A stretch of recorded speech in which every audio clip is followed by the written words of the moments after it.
BCIPS, Banarsidas Chandiwala Institute of Professional Studies, Dwarka. Now, this college might seem small to you, but it undoubtedly has got a lot to offer. The college is situated in Sector 11, Dwarka, or we can also call it the heart of Delhi.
Knowledge opens the door to opportunity, achievement, and success.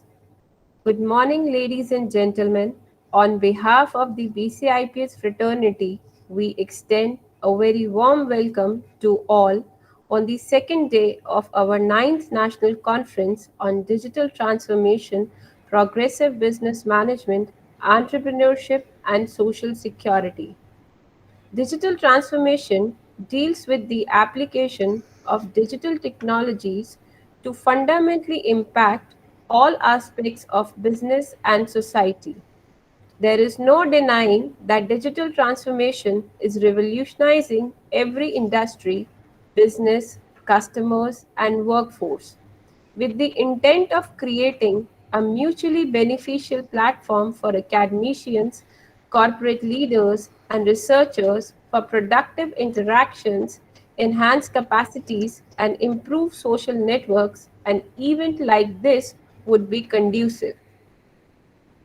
We feel great pleasure in introducing our esteemed panelists for today to all of you.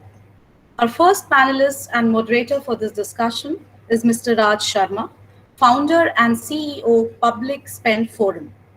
Mr. Raj Sharma is a social entrepreneur and thought leader focused on public sector management and public procurement.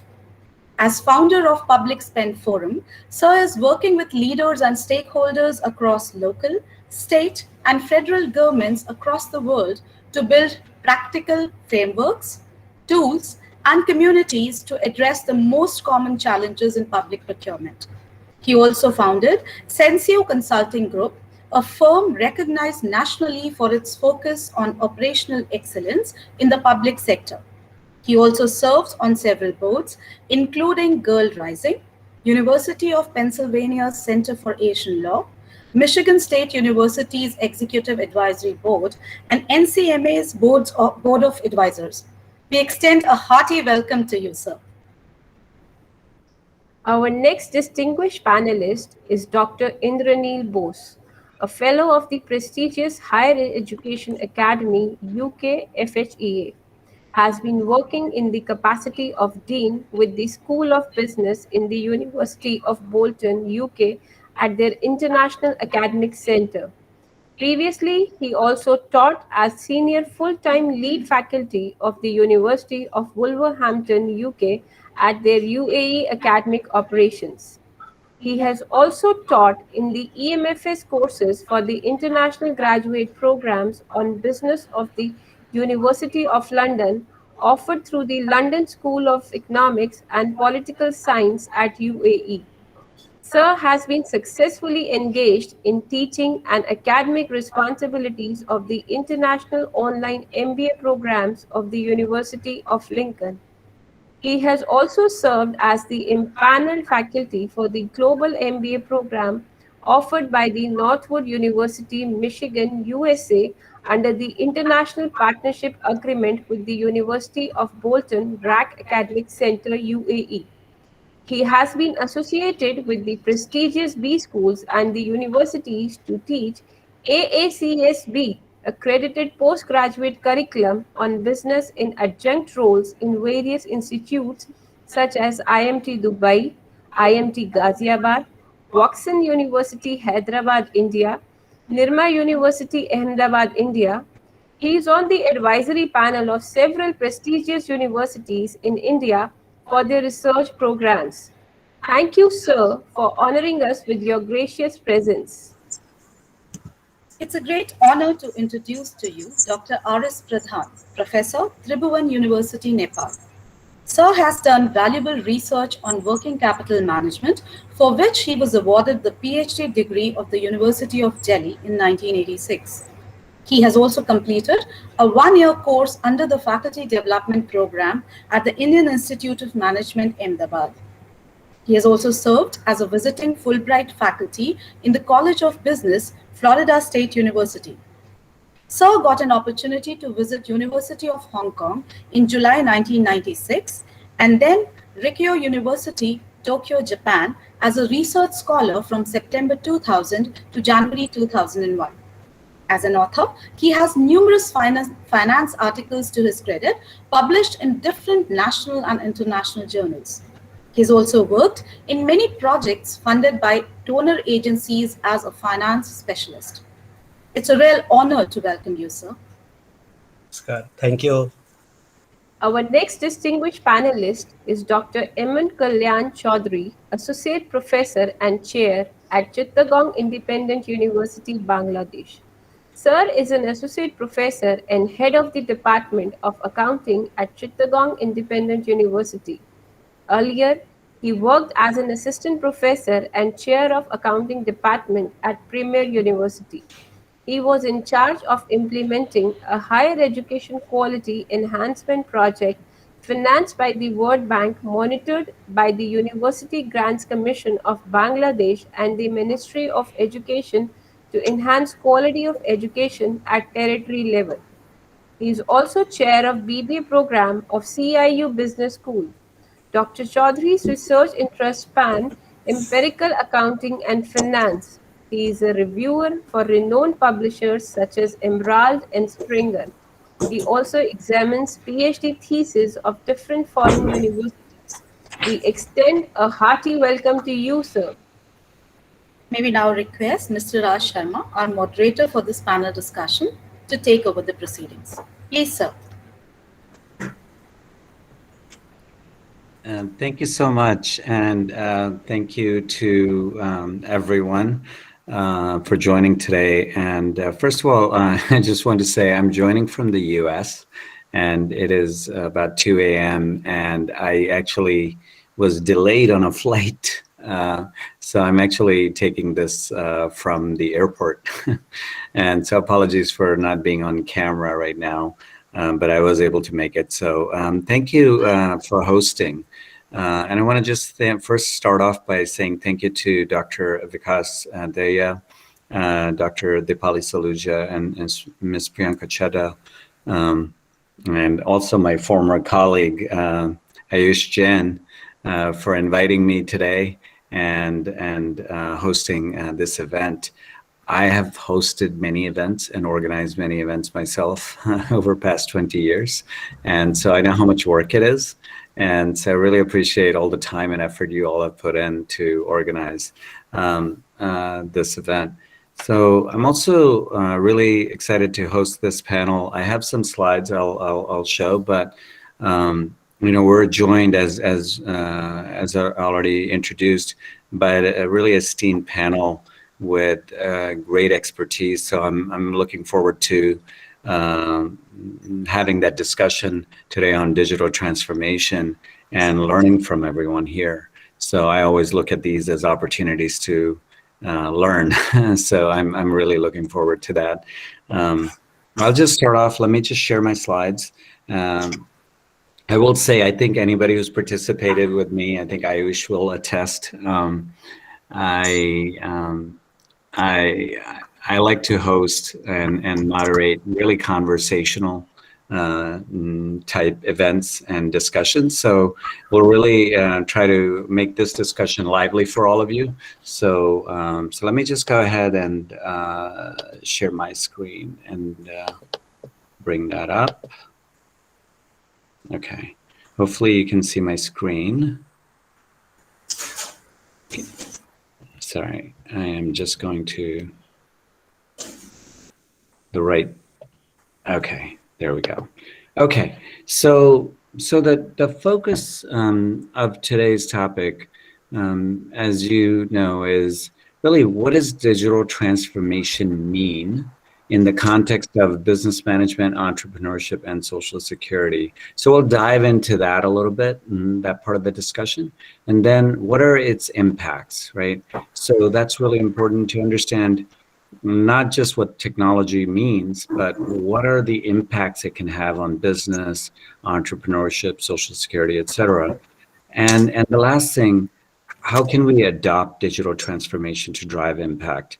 There's always challenges in driving any kind of change, and definitely digital transformation has many challenges. So looking forward to hearing about, you know, the practical ways of really adopting technology and that leads to impact. So that'll be the focus of the discussion. I'll just tell you before, since the introductions were done, I'll just give you a quick background on myself, and then I'd love to jump into the discussion. So my background, I have focused for the past 20 years on applying technology and management practices to drive social impact. That's been my focus. First, as a management consultant, I've worked with large companies as well as like Boeing, Lockheed Martin, United Technologies, a lot of aerospace and defense. And then I've worked with a lot of government across the world. So I've worked with the government in the United Kingdom, a lot of the governments in the US, agencies like United States Air Force, Army, but also local governments. And so, now I'm focused on really how can governments around the world leverage $12 trillion, you see here, to create open government markets. And what does that mean? I'm focused on really helping governments purchase better. So governments spend $12 trillion and they spend it on what? They spend it to drive social change, right? Whether it's building better roads for their citizens or providing education or healthcare, any types of services and national security that governments provide. So how can we use the money that governments spend and do it in a better way? People joke with me about why I feel so passionately about this. I'll talk about it as we go. But I just wanted to give you that introduction in terms of what my focus is, and what we are doing is, and what I'm focused on is, how do you use artificial intelligence to help create transparency and connect buyers and suppliers. So I'll be able to talk about that as we go through the discussion. But before I go too much further, I'd like to go ahead and stop sharing my screen and go back to the panel discussion. As I said, I don't want to be the only person. I like to have interactive discussions, especially when we have an esteemed panel like the one we have today. So I'm just going to ask everyone on our panel to just start off by telling everyone their perspective. One, provide a short introduction, and then we'd love to hear, what does digital transformation mean? Because you know that term, you hear it all the time from lots of people, and I'm sure you've read many definitions, but what does digital transformation mean to you, and how are you really looking at it in the context of the three areas defined around business management, entrepreneurship, and social security? So I'll stop here. So I'd like to see who would like to start off, or I can go in order here. Dr. Bose, would you like to start off?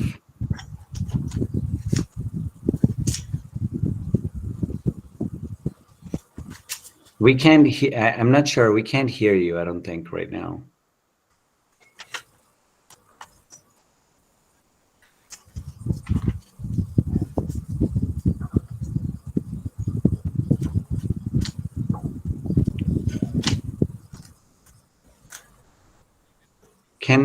Is anyone else having the trouble hearing Dr. Bose? No, sir, it's not audible.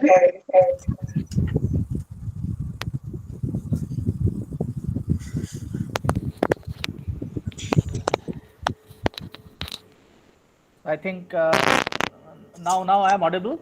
Yes, you are. There you go. Great, thank you. Yes. Okay. So good morning, everybody.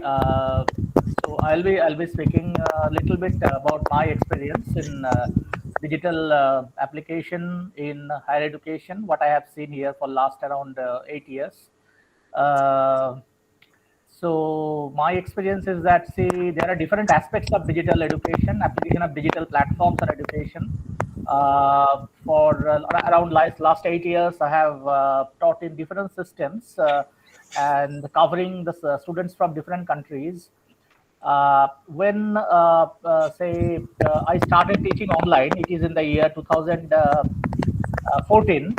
And in 2014, it was this concept was not that old actually in my university where I used to teach there in a previous operation with University of Wolverhampton, their UAE operations. So we had a very robust system actually. System is in terms of our class delivery, in terms of our student assessment, engagement, marking, examination, lot of things.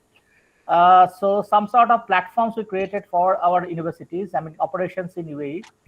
And we had the students from different parts of the world.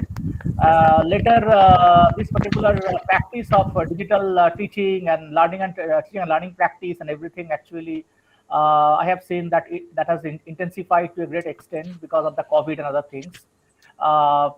Presently, my workplace where I'm working, we have a very robust policy of digital learning. You know, many of the UK universities, I mean, around 30 to 35% UK-based universities, they have set the target that by 2030, 80%, more than 80% of their teaching and learning practices and administrative practices will be completely going the green practices.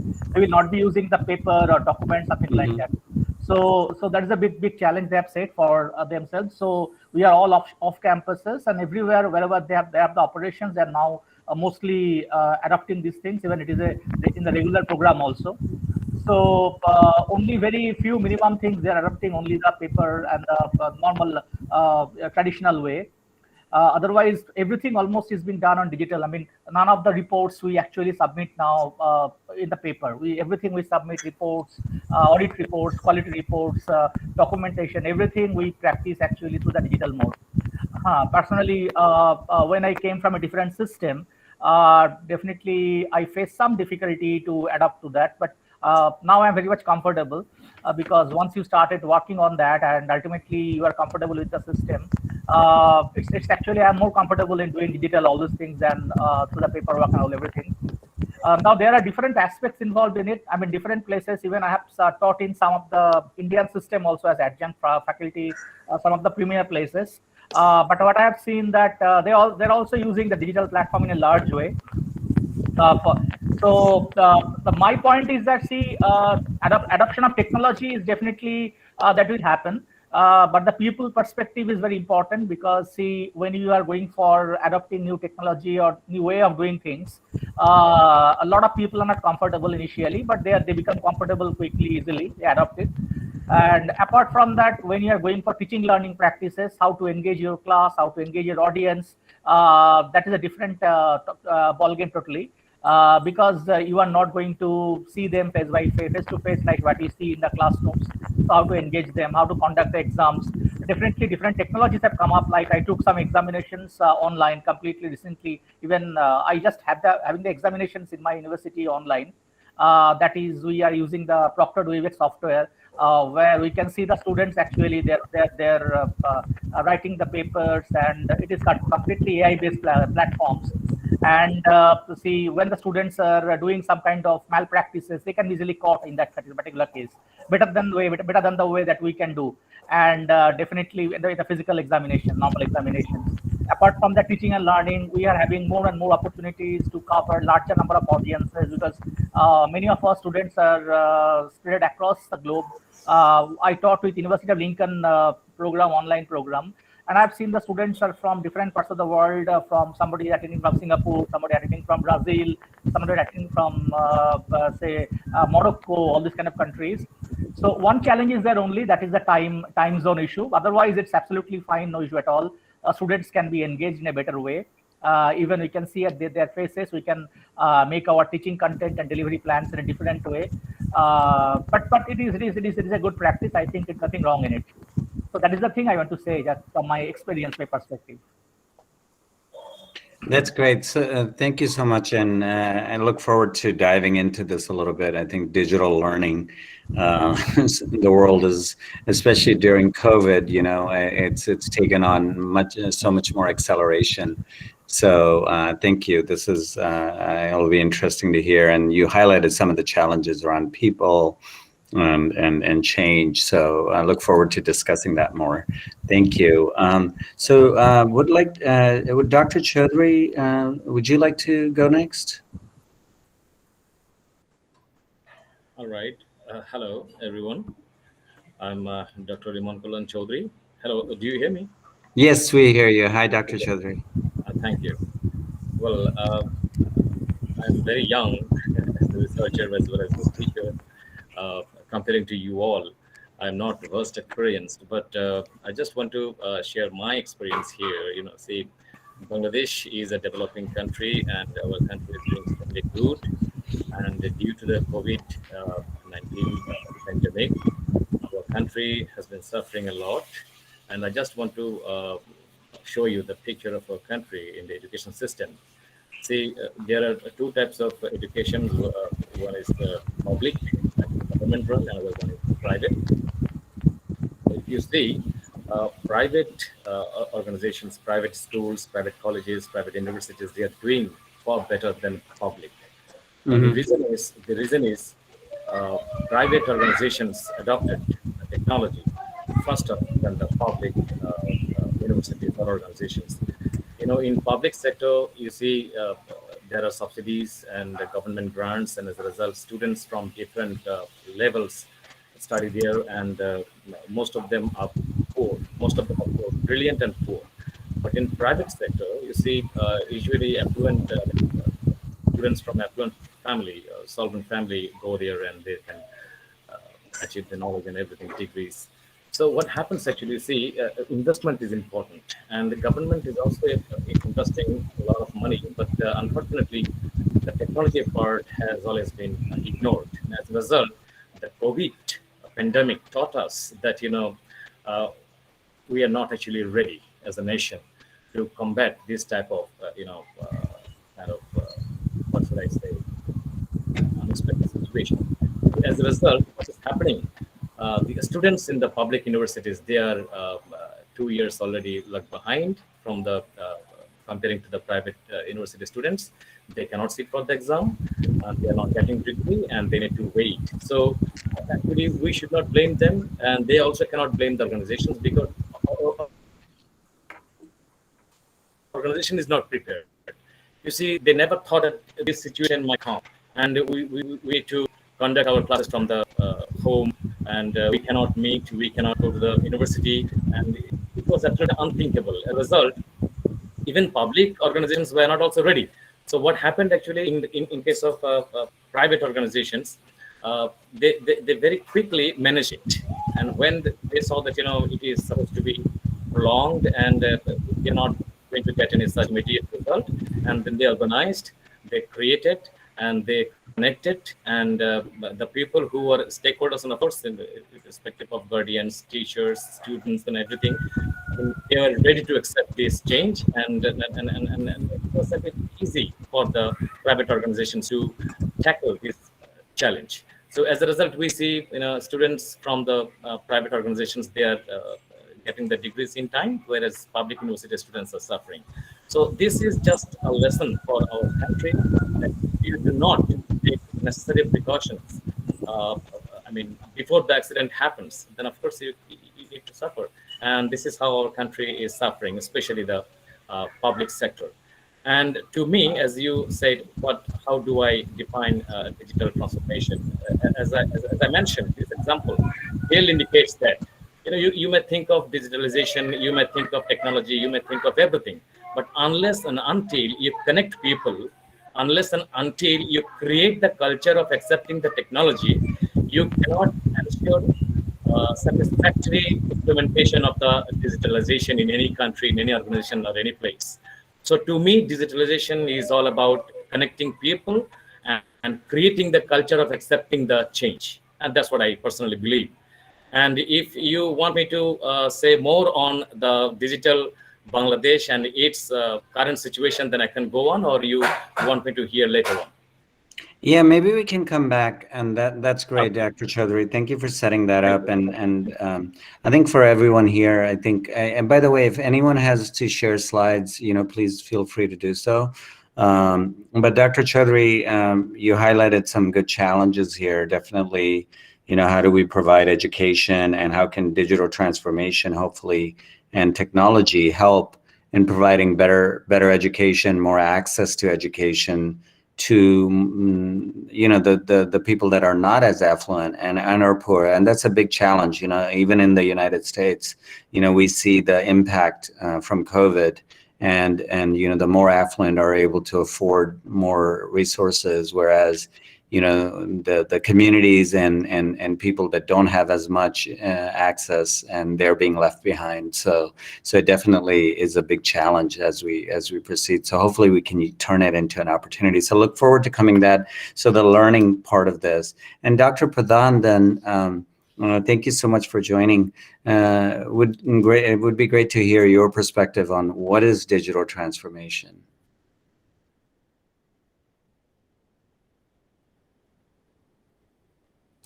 Dr. Pradhan, we can't hear you. I think you're muted. There you go. We can hear you now, I think. All right. Thank you very much. First of all, greetings from Nepal, greetings from Kathmandu, and very good afternoon to each and everyone who are present. And my namaskar to all. Namaste.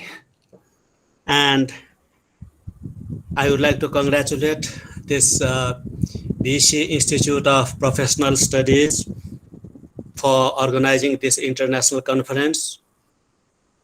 And the most important feature is it is being participated by distinguished personalities from different countries. So I really extend my hearty congratulations to this institute. And I would like to thank the institute for giving me this opportunity to work as a member one of the members in panel discussion. And I take it as a great honor for me.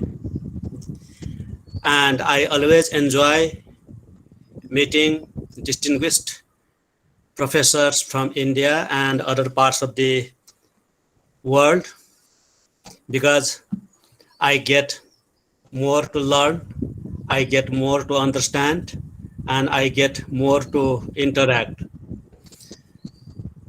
So basically, I am here today to establish a very good relationship with each and everyone who are present here. The kind of relationship that I am interested in is something like the relationship between assets and liabilities side of the balance sheet.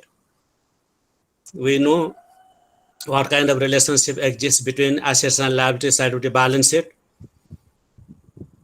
It's a very strong relationship, stronger than even the relationship between husband and wife, because many of the relationships between husband and wife are ending in divorce, but the relationship between assets and liabilities side of the balance sheet, we have never heard of ending it in divorce.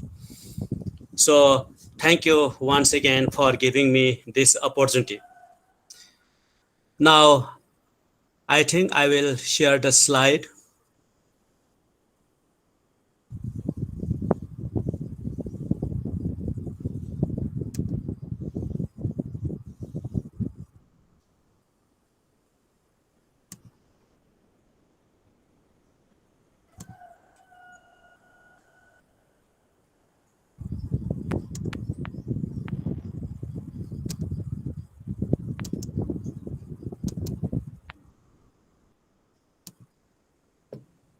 As Dr. Pradhan brings up the slide, I just want to say to everyone who's attending, please feel free to comment in the chat, and any of your comments regarding any of the speakers' comments. And so we'd love to engage all of you and make sure that, and I know I will be looking, I'm always looking at the chat and seeing if there are any comments. So please feel free, like you're at a regular conference, and chime in. I think you will have to give permission to share my slide. Can someone provide Dr. Pradhan? So you can permission? share your slide. There is no need to permit. Is it? Dr. Patel? Then why I'm not able to share it? Can you see, are you selecting that button that has the arrow with the screen, the box? Yeah. Okay. Yeah. Sir, if possible, kindly share your PPT in the chat box so that we can play it on your behalf. Okay, I think now I can do it. Okay. Is everybody able to see my slide? My Yes, slides sir, are it's being visible. presented. Yes. All right, so I'm really grateful to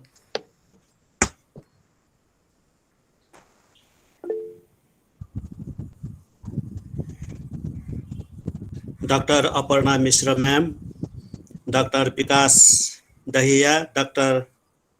Deepali, Ms. Priyanka, and finally the convener of this panel discussion session, Dr. Raj Sharma. So thank you each and everyone for giving me this opportunity. And I am showing some of the pictures of Kathmandu, Nepal. I want to arouse your interest to visit Kathmandu, Nepal someday, sometime, once this COVID-19 is over. Now, we all understand that business today is the result of sweeping changes occurring in the society. So society is changing. We all have been noticing from time to time, and societies 2-3 decades ago is not the today's society is not the same as the societies 2-3 decades ago. Now, social, economic, and demographic forces are changing from time to time, and these trends are always reshaping the business. Business today, in fact, is a response to broadening social, economic, and demographic trends, and the trends that cannot be ignored by managers and entrepreneurs of today. System of business and its market is undergoing revolutionary change. We have been observing that new products and services are expanding rapidly. Always there is a wave of innovation, and these trends are affecting not just business firms, but each and every sector of the economy, governments, households, and every corner of the society and every nation on the globe. Now, similar is the case with digital transformation. So we are all, in my opinion, already a part of digital transformation. Digital transformation is the need of the hour, and government, households, and every corner of the society and every nation on the globe is affected by digital transformation. Now, digital transformation, what it is all about? What I have gathered is it is the process of using digital technologies to create new or modify existing business processes to meet market requirements. So we are just applying digital technologies in solving business problems, in other words, or to exploit business opportunities. Digital transformation, it is the integration of digital technology into different areas of business, maybe HR, maybe finance, maybe marketing. And digital transformation is changing how we operate and deliver value to our customers. Some leaders feel the very term digital transformation has become so widely used, so broad that it has become unhelpful. But you may not love the term, but love it or not. But businesses are forced to rethink on old operating models. So it is always changing. We are always innovative. What kind of new changes we can bring in existing model is the subject matter of business education these days.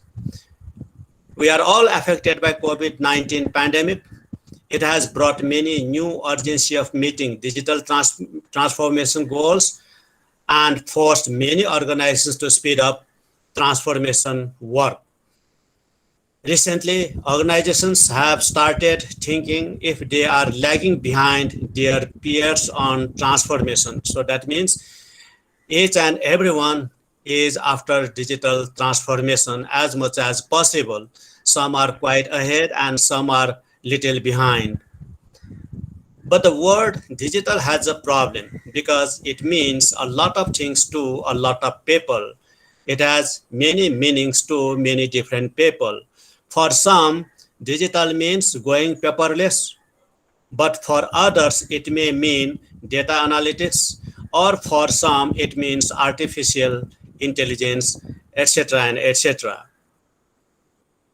Now, we are facing many challenges while we are trying to adopt digital transformation. Some of the challenges I would like to indicate. The first is culture and behavioral challenges. This is one very important challenge we are facing in digital transformation because it requires significant structural and process changes. So many people are not really ready for digital transformation, in my opinion. Some are still not yet prepared for adopting digital transformation. But we all understand how important digital transformation has gone, and COVID-19 has taught a great lesson to all of us. So now, in order to make digital transformation success, we need to communicate to employees, not just employees, I think the stakeholders of the business. So we know that business has got so many stakeholders.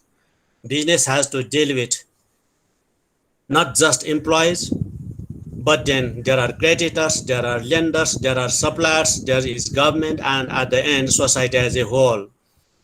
So this is one. Then the second challenge, in my opinion, is related to digital strategy and vision. Now, in order to undertake digital transformation, do we have enough competencies? So we need to develop some core competencies, also some kind of strengths, so that we can augment through conversion. Then another challenge I could see is IT infrastructure and digital expertise. How to undertake digital transformation? We cannot really accomplish everything in business. We have HR, we have marketing, we have finance, we have accounting. Therefore, I think we have to go by piecemeal approach. So step by step. So first step, we will be doing this. Second step, we will be doing this. And that way we can achieve a good deal of digital transformation at the end. Then organizational structure is the fourth one. The digital transformation initially implemented will quickly become outdated. So today we have one type of digital transformation. Tomorrow it is going to be outdated because we are living in an era of rapid obsolescences. Today we buy computer, tomorrow it becomes obsolete. Today we buy mobile, tomorrow it becomes outdated. So we must develop ability to respond very rapidly in order to make digital transformation successful.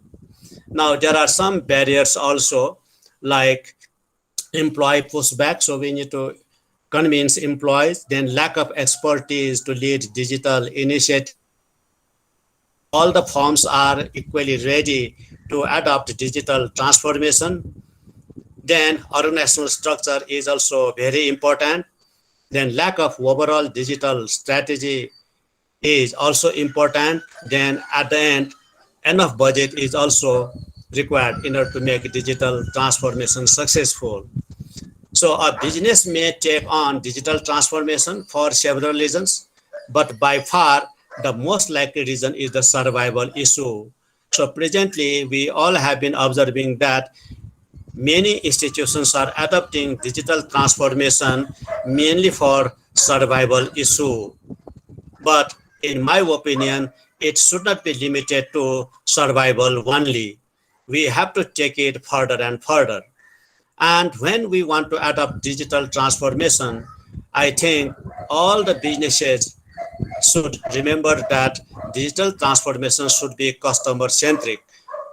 Otherwise, it may not carry much value, much importance. And this digital journey has taught us many things. One of the things is reskilling for everyone. So due to this pandemic, how we are forced to go for additional skill. So I think we all have tried to reskill ourselves. Although IT will play an important role in driving digital transformation strategy, the work of implementing and adopting digital transformation falls to everyone. Unless and until everyone is aware, unless and until everyone takes the responsibility in implementing digital transformation, then it may not be fully successful. So for this reason, I would say that digital transformation is a people issue and it is also a global issue. Everyone's participation is required. So with this, I would like to end my thoughts that I have in mind. So once again, thank you very much for giving me this opportunity. Over to you, convener, sir. That was great. Thank you so much, Dr. Pradhan. I think you highlighted a number of issues here. I was taking a lot of notes here. Hopefully others are taking notes too. That's a good practice. I always recommend, if you're learning. But you highlighted, I think, some of the other common themes that Dr. Bose and Dr. Chaudhary also highlighted. The people part keeps coming up, change, right? And you also talked about outcomes and customer centric. Ultimately, what's the impact from an outcome standpoint, and customers, right? And customers could be internal, external. So that's really important. So thank you for that. If you don't mind, I'm just going to give you my perspective, and then Dr. Chaudhary, Dr. Bose, if you have further thoughts before we jump into a longer discussion, if you have any slides, etc., get them ready, and we can, I'm just going to go ahead and share my screen and tell you about one other example, how we're looking at digital transformation and how it can help. So let me just go to, so if everyone can mute their phones or their screens so we don't have any background noise, that would be great. So can you see my PowerPoint presentation by any chance? Okay. You can, hopefully you can see my PowerPoint? Yes, yes. Okay, great. Okay. So what, just like Dr. Pradhan and Dr. Bose and Dr. Chaudhary highlighted, whether it's education and ed tech, right, or digital learning or other areas, we see a lot of impacts that in our context, whether it's public sector, right, social sector and social security, what kind of impacts can be created through digital transformation? So that's my focus, right? So what we're seeing here on this slide is, these are just some examples of how we're seeing technology, being applied in many ways to solve big societal issues. So example, augmented and virtual reality is now being used by lots of governments to virtually address disasters, or to train more of the workforce. So for instance, there's a shortage of doctors in rural areas. So they're being trained through, we can go into detail, through augmented and virtual reality. Drones over here. Drones are being used often, a lot of times we think about drones, in national security, but a lot of times the drones are being used for all the disasters that are happening around the world, right? Unfortunately, because of climate change, etc., right? There's a lot of emergencies everywhere. So drones are, as an example, often used to monitor and help public safety and disaster recovery professionals, right? Learning technologies, we already are going to talk more about this, right? So that's definitely a huge area of impact that governments are using to better reskill their workforce, as well as educate and hopefully provide access to education, right? Better access to education. And I'll specifically just quickly mention what we're doing from an artificial intelligence standpoint. So as one specific example then is how can, to show the impact, one example is how can AI be used to create transparency and create better marketplaces? And that's how one example. And so in our example, what we're doing is we're addressing this problem of low quality data between buyers and suppliers, right? When governments spend $12 trillion, how can data, market data and artificial intelligence be used to take this red line away that you see on this slide here? So if we delete that, I did that on purpose, then we get better connection, right? So governments can then find the right companies and the right solutions, right?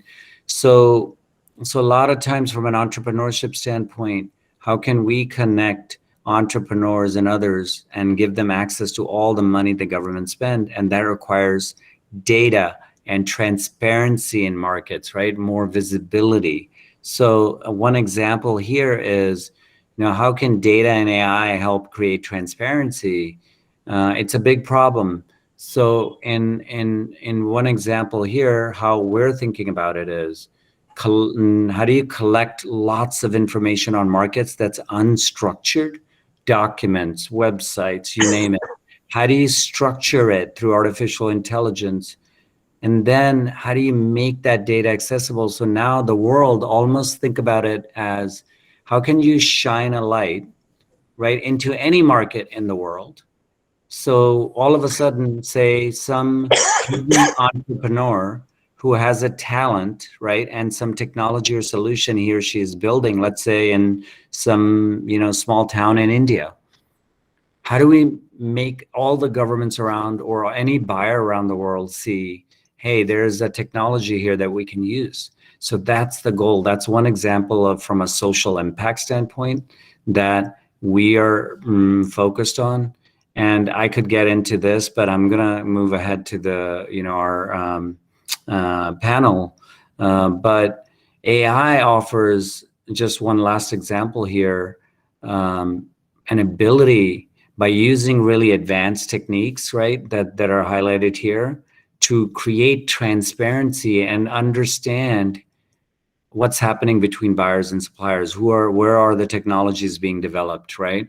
Where are those entrepreneurs and solutions out there across the world? Where are there universities undertaking research that we may not know about that can be used, right?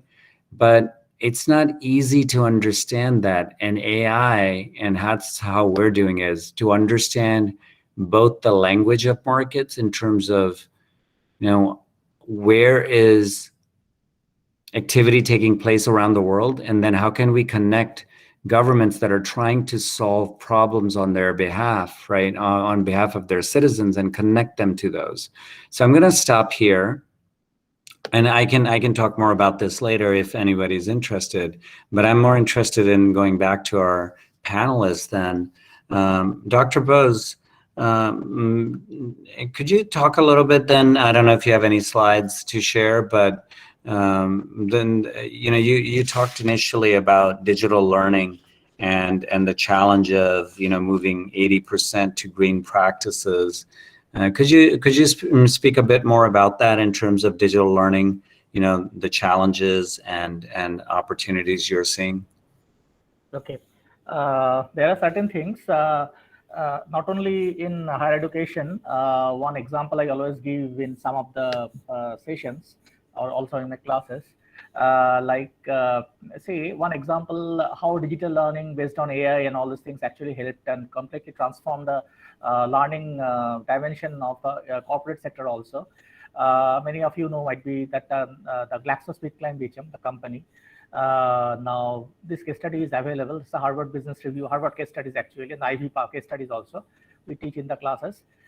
So in this case, it is a part of the change management basically. Now Harvard, now this company, GlaxoSmithKline is an old company, and it has a presence in almost in 72, 73 countries. Also, they have the presence in India also. Now, when when Glaxo launched a product, they do not launch the product in the same time in all the countries. Now they have certain geographies. The geographies means maybe they are launching some products in some medicine, maybe in Nigeria or in West Africa. That will be launched maybe after 6 months in India, or maybe after 6 months or 1 year, maybe in Far East or East Asia, like that. Now, when a new product is launched in this one by Glaxo, they perhaps they're the first company in the pharmaceutical sector long back in 1979-80. They adopted a digital platform for the employee training, learning and development practices. That's a robust one. And initially, it was just on these to create some platforms because AI was not so developed at that point of time. During 1980s, 85, 86, 87, what actually they did, they developed a lot of say interactive training, and whenever any certain group of staff members of the Glaxo, maybe marketing team or maybe product development team or maybe quality team, whatever. I mean, whenever any product is launched in any part of the world by Glaxo, now what they do, what is the market feedback? I mean, what is the product composition? What is the branding practices? What is the quality practices? All these things actually are being taught to the, shared with the people working with the Glaxo in the other parts of the world. And how this is being done? They do it by applying a lot of digital-based learning practices. Even I'm telling you like that, say this, and they are perhaps one of the earliest companies in the pharmaceutical industry in the world who adopted the digital learning in such a robust way. And initially it was interactive. It was actually, you can say, on some sort of monologue. I mean, faculty and staff members are attending training programs in Nigeria or many other part of the world, and they used to upload those videos and all those things, and people from other countries, other domain, other areas, other geographies of the Glaxo, they used to look at this. But now it has been made, say, very much interactive. People can go for, say, they can attend the exams there, they can write their assignments there, they can ask the questions there, and there are a lot of questions, around 600 questions about different products, common questions about different products, compositions, quality aspects, regulations. People can directly say, suppose I want to ask some questions about the product that is going to be launched in my country. So I am responsible to deal with that product in the market. So if I put some certain common questions there, immediately they have some saved answers already, so I can get it quickly. Immediately. There are certain questions which might not be instantly or immediately responded by the system, but ultimately this is based on algorithm, and definitely there are certain platforms. I mean, I think once a week or once a fortnight, something like that. Say you can talk to the people who are already using this particular technology, a particular product or something like that in some other part of the world. So it's a very robust one, and that's why with the help of that thing, around 90% of the Glaxo employees are now covered in training programs, mainly the executive staff members. Now, if you talk about the higher education system and what I'm saying you here, now perspectives like that, see, there are certain issues like when we are dealing with the students, basically, they are the important stakeholders of our existence. Now, the most important part is that, say, I'm just saying a simple example, like when you conduct exams or assessments, because we have assessments are a major part of our activities and assessment plan. Like we have very robust assignment plans and everything like that, and it is not casual at all. So, and when we do it, actually, our marking criteria, everything is different than any other system. Like we have the merit distinction and the pass criteria, all these things. So what we do actually we conduct the mock tests, mock assessments, and before the final deadline. We always do it actually. In every semester, in every trimester, with every module, we do it actually. And because people from different parts of the world, they come to study with us. Maybe people are coming from Russia, they are quite coming from India, they're quite comfortable with technology. But maybe when you're talking about students from maybe Nigeria or Ghana or this kind of part of the world, they are not so comfortable like that. So we have to conduct the mock examinations, mock tests, mock assignments, how they'll be submitting. And when you're talking about the AI-based things, all of our student submissions now, they never submit anything on the physical mode. everything they have to submit to the certain platforms. We have the Moodle platform, and everything is embedded with the Turnitin. So whenever students are uploading anything in the assignments, not only now, it is I'm seeing this thing for last around 9 years, and when the students are submitting their work like that thing, when their exams also, when they cannot copy from other places, even AI-based platforms I was talking about, the Proctored Webex one. See if the students are students are typing their answers on the screen from their side. Whenever for maybe 3 minutes or 4 minutes, some timeline is given there.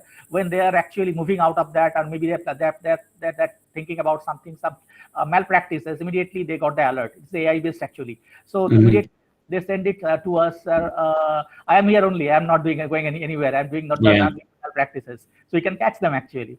And when we generate the report actually of their attendance in the examinations or any other things, we can clearly see, say maybe of a 4 hours examination or 3 hours examination, how much time they spent on writing, how much time they have spent on entire analytics we see it as. So we are very much now objective oriented. We are all the analytics data is already available with us, and definitely based on that we make our policies and the strategies and how the exam will be happening even in the same day. Now another advantage is that, see, maybe in the morning today I just have the exam now going on. Now in the evening also they have the exam, okay, like that. So it is not possible actually. Earlier it was not possible. Definitely we have some additional responsibilities, workloads, everything we have. Definitely I'll acknowledge that thing, but I mean our work has become much more easier, though we know how to use the platform, though the technology and all these things. That's the more important part. And definitely the people part is very important, because in my sector or any other sector, because say we are completely coming out from one particular system to other system, and we are going to carry out this kind of thing. Maybe some purely engineering courses or some other courses where we need to follow certain physical type of thing. Definitely you cannot do those. Everything are digital till now, but around 70 to 80% of the activities, maybe my assessment and exams and all those things, we are actually we can capture all those things very easily. We have the data system with a very robust platforms here. So even say we can access the information or the report or something like that, the student's report or something like that, or a student work in the examination which happened 5 years back also, which is easier now actually. So like that. So sort of thing actually I'm doing. That's great. I think you mentioned a few things here in terms of, especially I think as Dr. Pradhan was also saying, the outcomes impacts. I'd love to come back to that in a second. I think so for everyone who's listening here, right? Just note that, how, you really focused on what are the objectives, what impacts, right? And so maybe we can come back to that in a second, because that's really important, right? We can implement technology and say, well, we did it, but what's the ultimate benefit and impact? That's really important, right? If we're going to continue to invest, right? So Dr. Chaudhary, are you still there? Would you like to provide your perspective? Yeah. Yeah, thank you very much, Mr. Raj. And I would like to thank the organizing committee and the university, the participants from different countries across the world.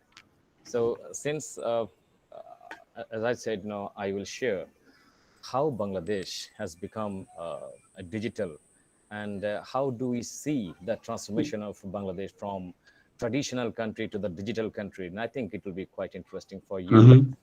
And so, the present government, Awami League government, and led by visionary leader Sheikh Hasina, the daughter of Bangabandhu, Bengali friend known as Sheikh Mujibur Rahman.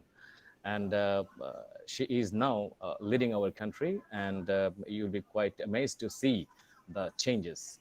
You see, her mission is to establish digital Bangladesh.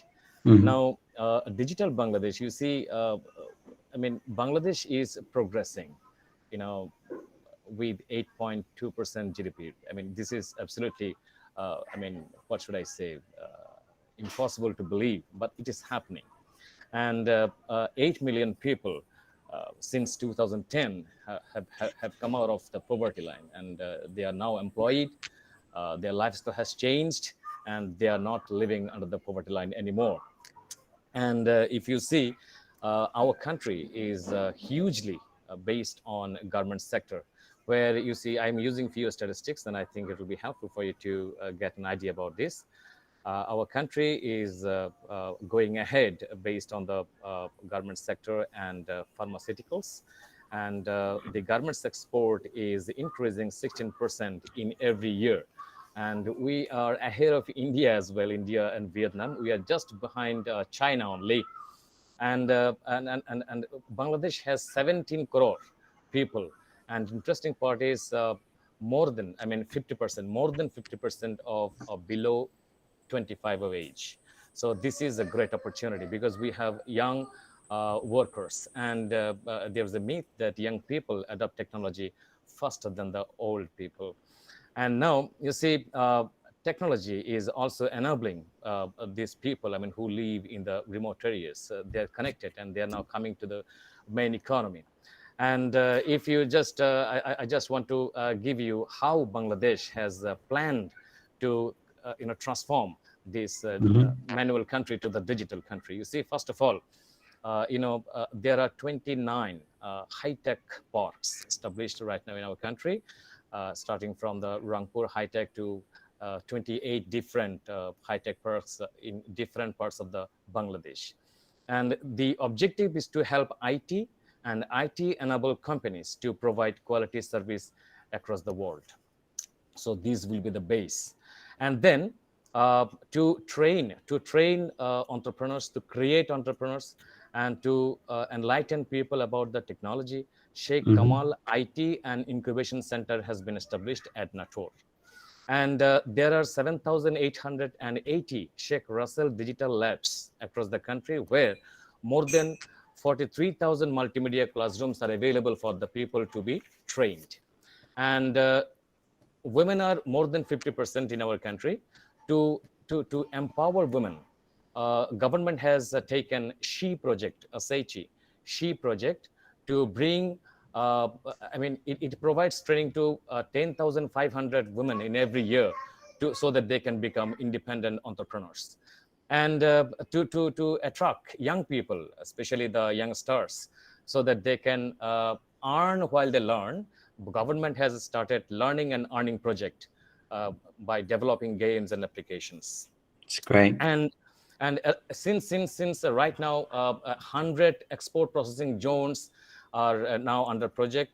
I mean, these are being constructed across the country, and many FDIs are coming to our country. So it needs huge power support.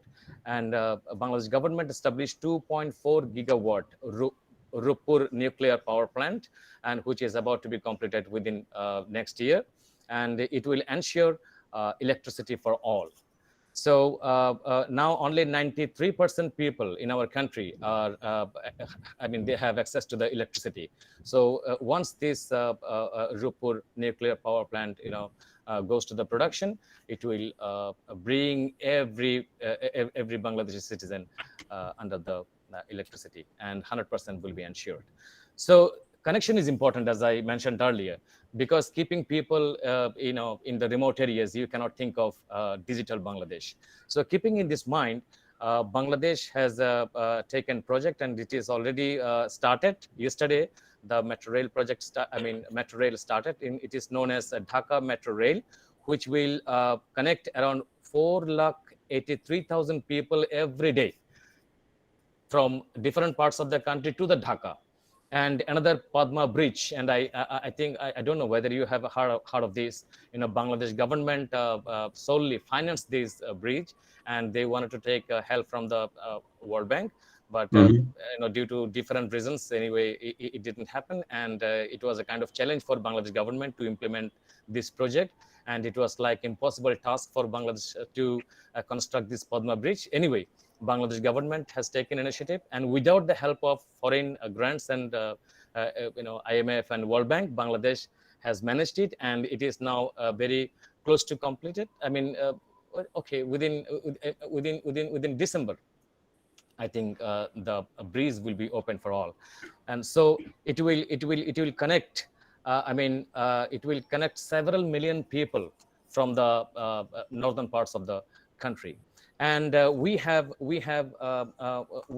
you see, national data center to enable the large data storage requirements, as it is burning requirement as far as the digitalization is concerned. And recently Bangladesh has inaugurated Bangabandhu 1 satellite, benefits of which Bangladeshi people have already started to enjoy. And 120,000 kilometers optical fiber has already been set up throughout the country to ensure high-speed internet, because without high-speed internet we cannot think of this. And this is how the total preparation has been done. And our country is now ready, because if you do not have the ground, you cannot think of digitalization. So these are the arrangements, and we are already at the last stage of all these projects, and a few of them started, and most of them are at the end of the the tenure, and they are going to be in function very soon. So now, how can we see the partial impact of this? You see, now in our country, ICT sectors is given special priority over agriculture and other service sectors. So if we see, already 1 million people are employed in the BPO. There are around 135 BPO companies, and they are engaging several million people. And we have 1,200 software development companies where 3 lakh people are working. We have 1,000 e-commerce where 20,000 people are employed. We have 4 lakh F-commerce where 7 lakh people are employed. And there are 700 internet service providing agencies. And our BPOs are taking care of accounting, banking, insurance, health, talk about any such sector, and we are everywhere. That's Now, great. ICT products and services are also exported around the world, and more than 60 plus countries. So this is definitely a good example. And one example is the Walton company in our country. I don't know whether you heard this name, but this is called Made by Bangladesh. And then my village, my hometown. This is the concept with which financial services is going ahead to provide financial services. I mean, especially the banking facilities to the people who lives, the place where even there is no electricity. So they are taking the banking services to those areas. And then many local e-commerce are already successful, and the few of them just, Daraz, Iveli, Pathao, Obhai, Picabo, and these are from different areas, transport, what should I say, retails and bankings, and all these sectors are here, Chaldal, Bikash, Firstly. So all these are nothing but the example, due to the digitalization. And Bangladesh has has kept around 100 crore taka, Bangladesh taka budget to help a startup to the youngsters. And it has also kept 50 crore taka budget to do research as far as the digital Bangladesh is concerned. Okay. And Bangladesh has willingly embraced and now going ahead with the IoT, robotics, artificial intelligence, machine learning, as we have mentioned, big data management, and of course in the blockchain.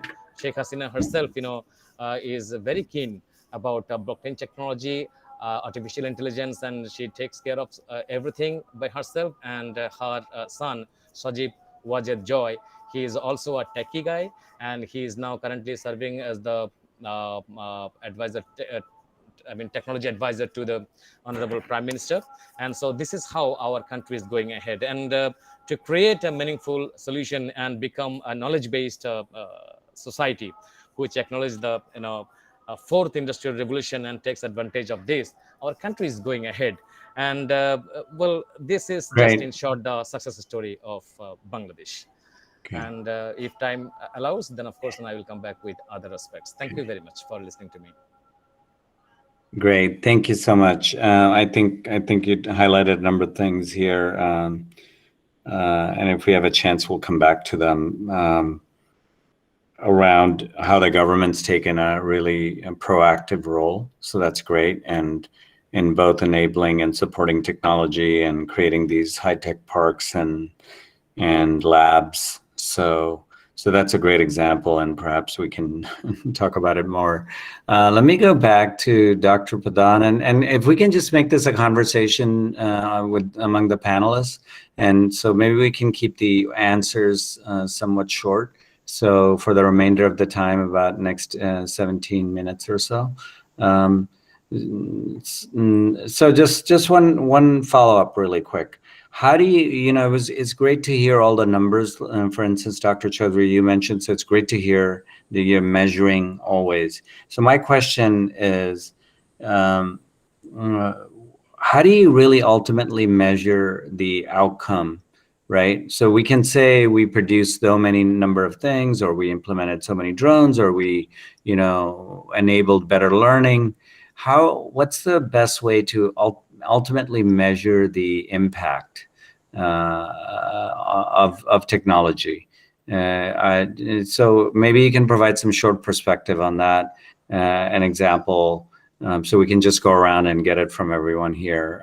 So maybe Dr. Pradhan, if you would like to tell us, you talked about outcomes and customer impacts. What's the best way to think about that and measure outcomes?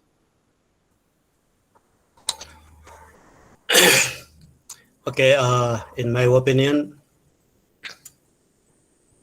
best way to measure outcome is to put into practice as much as possible, to implement it as much as possible,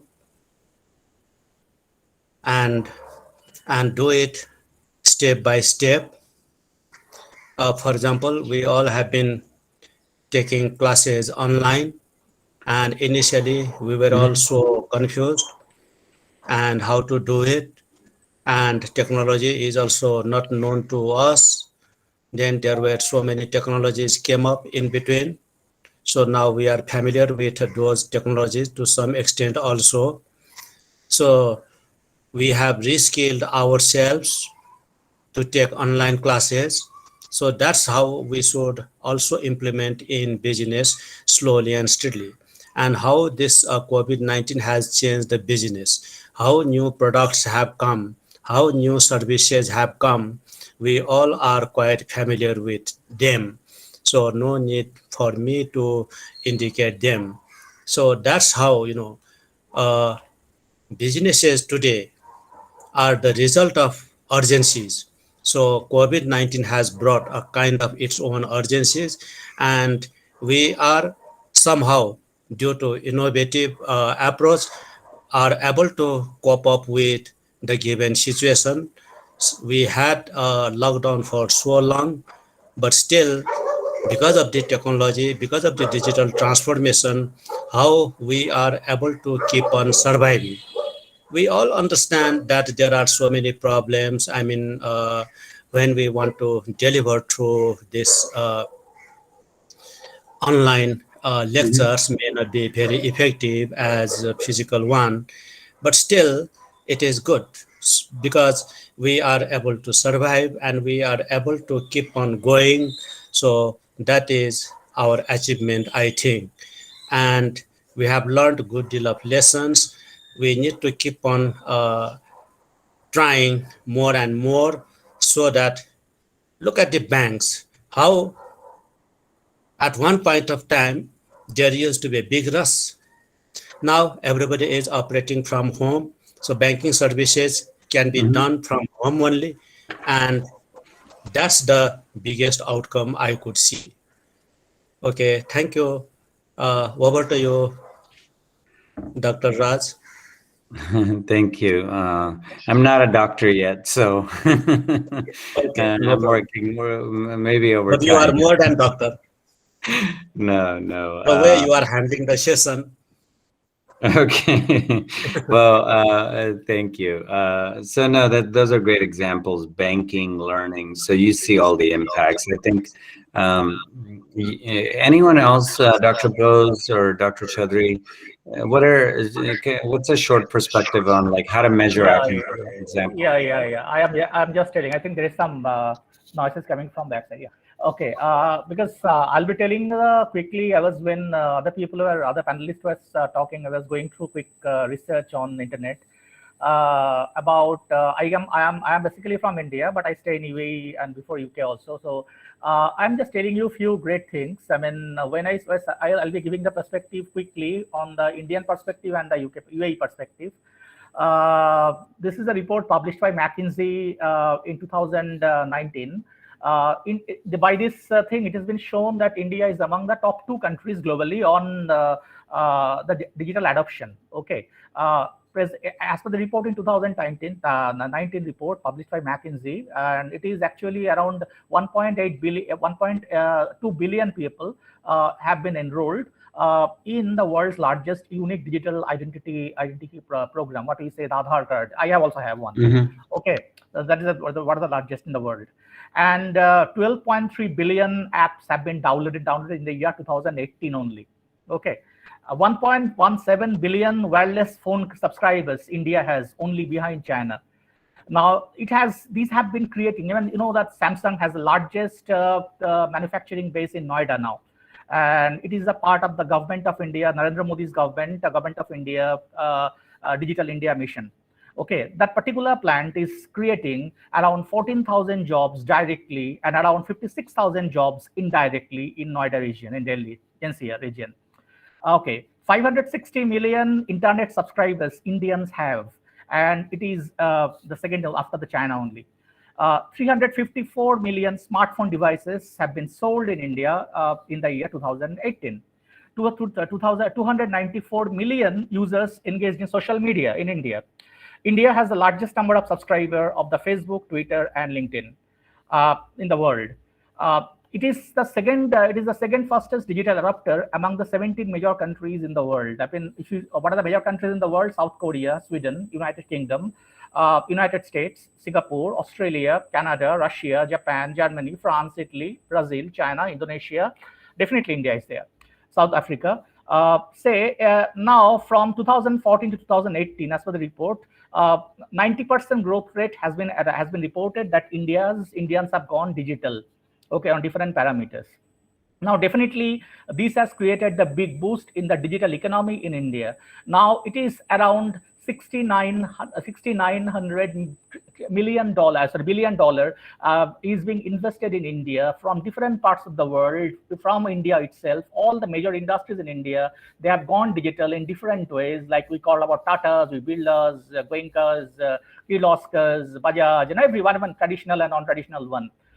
The digital impact, you was asking for the digital impact in India. India is the second most fastest growing country in the sense of the digitally based startups in the world, just after Israel. Okay, that's the main thing. So these are some of the great developments happened, and that is impacting the Indian economy and Indians also. Yeah, definitely we have to go, because India is a big country with the billions of population.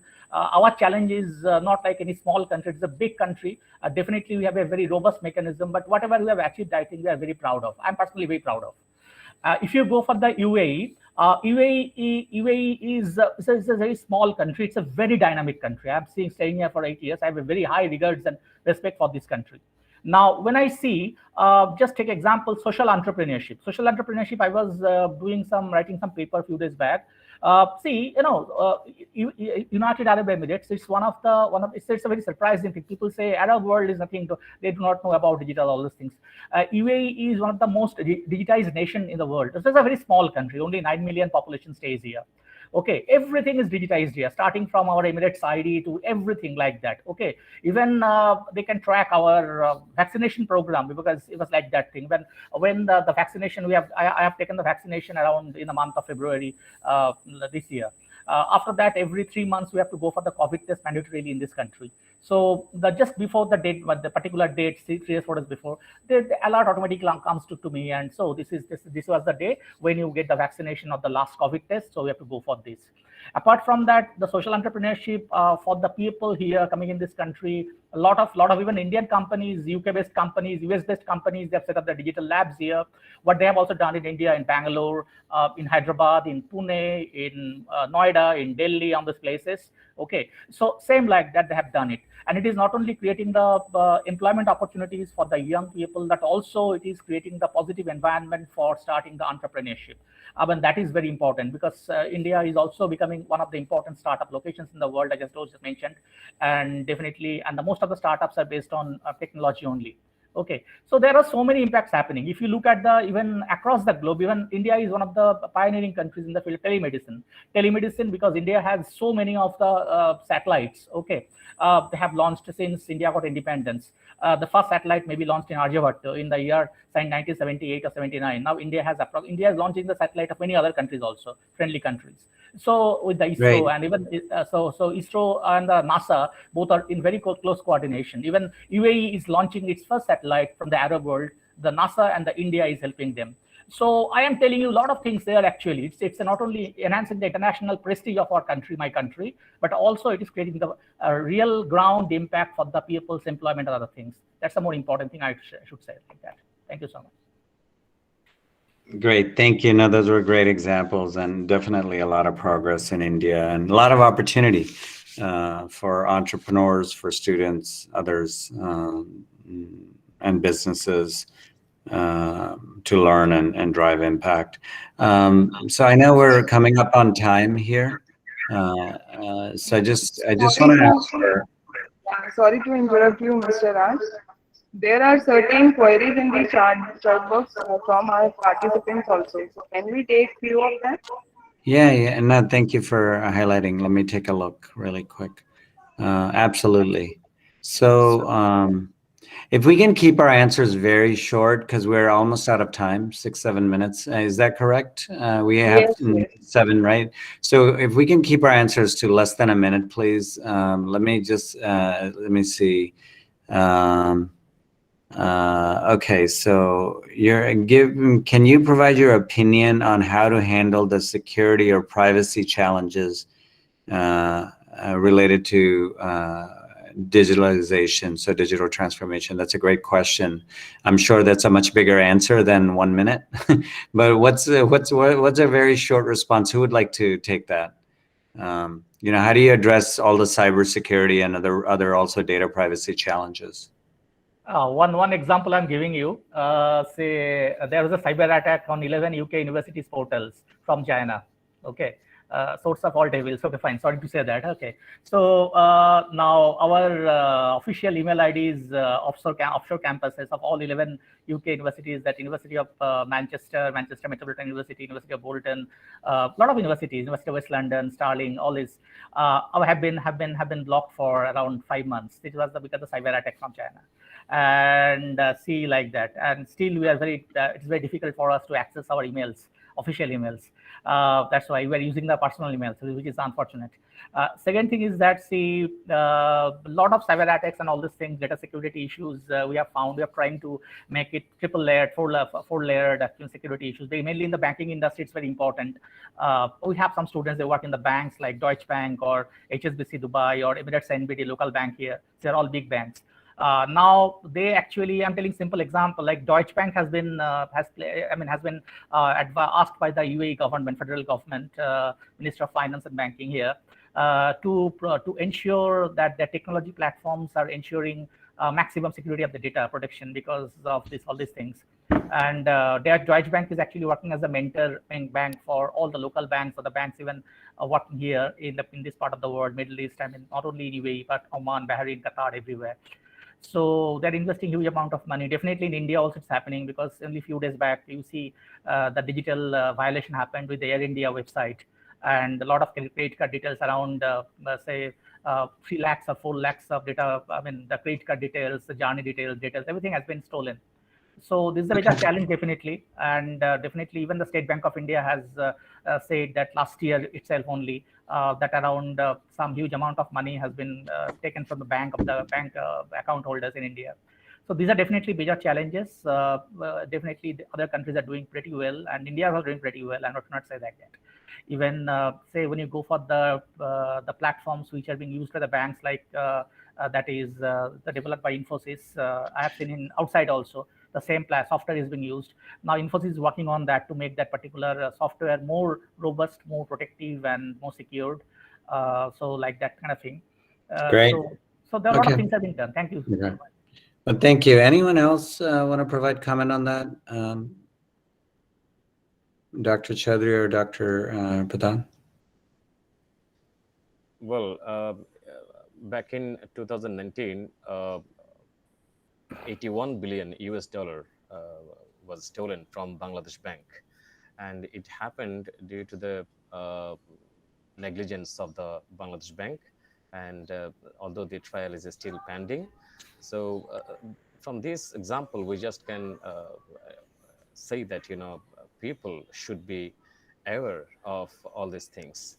I mean, the people who usually work in Bangladesh Bank, they are not well trained, and they do not know how to use data, how to handle passwords, and how to keep the personal computer safe. So they were absolutely, what should I say, ignorant about all this stuff, and they were not actually given necessary orientation. As a result, the accident happened, and later on, 2 people were suspected, and things are still going on, and it has not been given. The absolute settlement has not been taken place yet. So what I personally believe is, along with the systematic development, as Professor Bose mentioned, that several layers security should be ensured. I think people should be oriented about all this stuff, and they should be more careful about using the digital equipments and codes and everything. And that's what I want to say. Thank you. Great, thank you. And yeah, the people, I think part keeps coming up, training, learning, also obviously technology. I know we're up on time here. It's 2 minutes left. I just want to wrap this up by saying first, thank you to everyone here, and again for the committee for organizing. I'm just going to leave you with one example. I know we didn't come to all the questions, and I'm just kind of wrapping this up. But I just want to leave you with this one slide for everyone. Because I think these points, I just brought this slide up on my computer just to show you. I think a lot of what everyone talked about today, knowing when you're thinking about digital transformation and what the opportunities are, thinking about where's the pain, right? Whether it's education, providing access to education, or whether you're talking about access to financing, right? Or banking, where's the pain?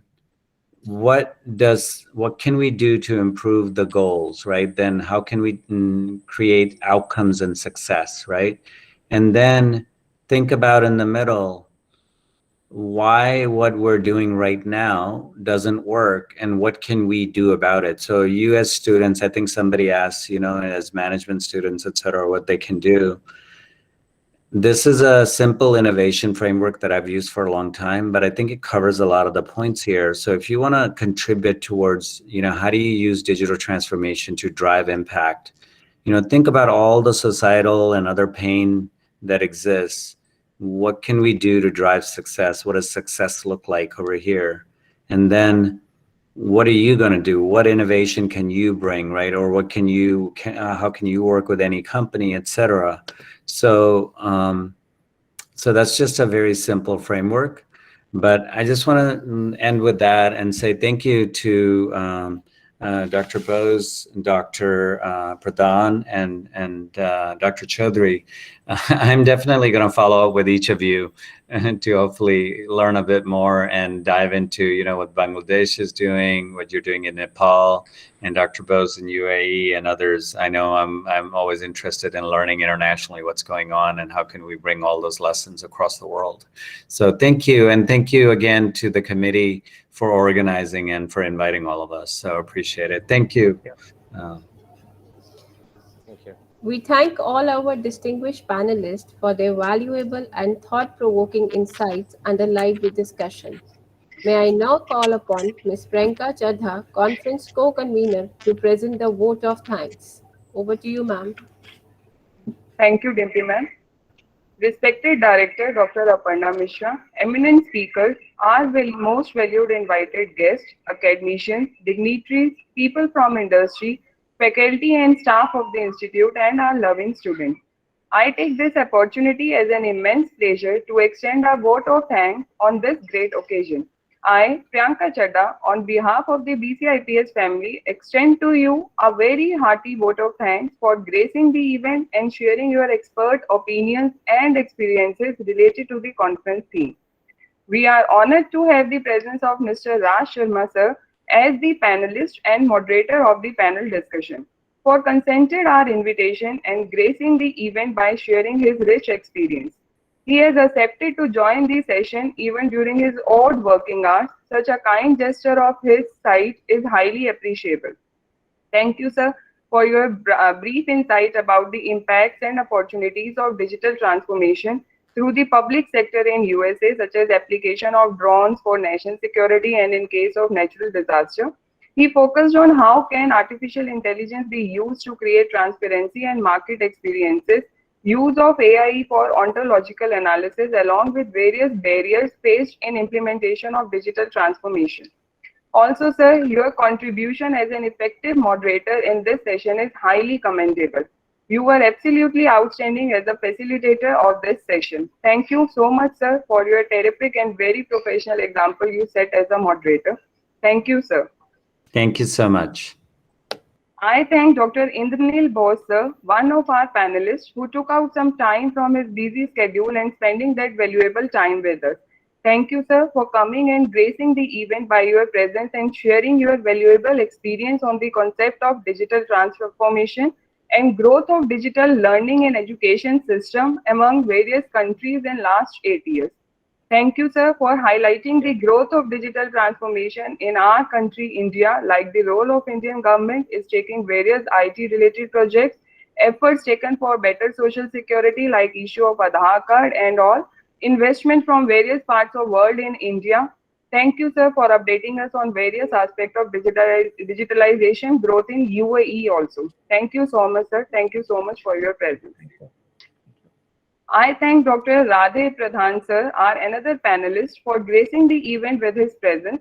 We are thankful to him for his valuable address related to the concept of digital transformation as digital integration in various fields of management.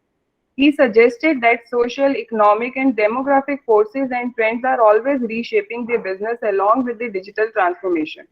Thank you, sir, for highlighting various challenges faced and barriers in the implication of digital transformation in Nepal and Kathmandu. Thank you so much, sir, for your gracious presence. I thank Dr. Imon Kalyan Chaudhary, sir, our another panelist, for accepting our invitation and for his presence in the conference. Thank you, sir, for sharing your enriched experience related to the application of digitalization in both public and private education setup in Bangladesh, challenges faced there during COVID pandemic. Thank you for highlighting the growth of digitalization in Bangladesh in various areas such as earn and learning program digitally in education setup, new projects like metro rail and self-financing Dhaka bridge project, growth of development of nuclear power plant to ensure electricity for all. Thank you so much, sir, for your presence in our conference. I would like to thank our all panelists for sharing their valuable thoughts on various issues related to digital transformation, its implication in their respective economies, challenges faced in driving digital transformation, way to overcome such issues, and very relevant topic related to skills required to pursue a career in such digitalized world. Thank you all for such an interactive and healthy discussion on reimagining our world influenced by digital transformation. I also like to thank you all for taking up our participants' queries efficiently. I believe that our valuable participants have certainly got worthy insight from this discussion. It was a great honor and pleasure for us having you all together at this platform participating in such a high energy panel discussion. Thank you all. Thank you very much. I would also like to thank our director, ma'am, Dr. Aparna Mishra, for her able guidance during this conference. Undoubtedly, it has added a tremendous value and provide a great insights to all.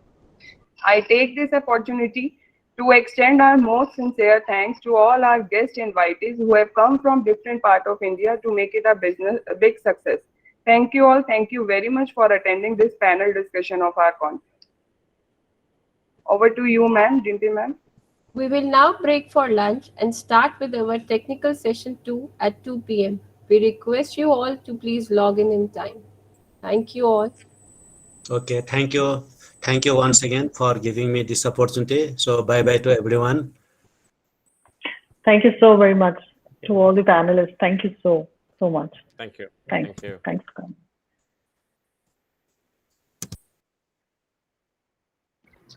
And for all.